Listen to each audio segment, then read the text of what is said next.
ottaa tämän kilpailun paalupaikan. Ai, Schumacherilla on hurja vauhti päällä, 0,071. 50,8, mutta kestääkö auto käsissä? Nyt on kova paikka. Pystyykö Schumacher nousemaan kärkeen? Ai, se on kova paikka ja kaikki edellytykset saksalaiskuljettajille. Run on his first time lap will determine whether they let him do a second timed lap on this set of tyres or not. And therefore, by the time he's completed those laps, he'll only have one more opportunity to go out to defend pole if he should need to do so.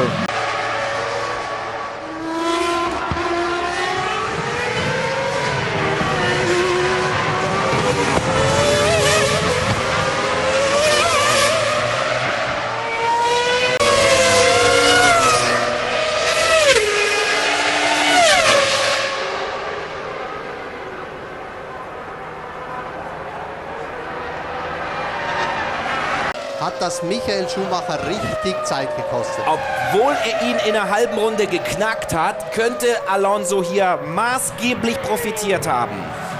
Aber das war jetzt typisch Ralf.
Tilanne 24. paalupaikka Mika historiassa. Ja katsokaa vielä kuinka auto menee hirvittävästi vielä yli ja me olimme myyneet kaikki nahkamme Salo 12.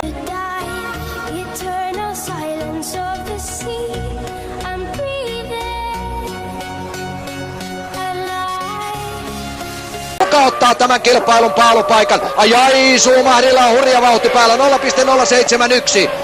50,8, mutta kestääkö auto käsissä? Nyt on kova paikka. Pystyykö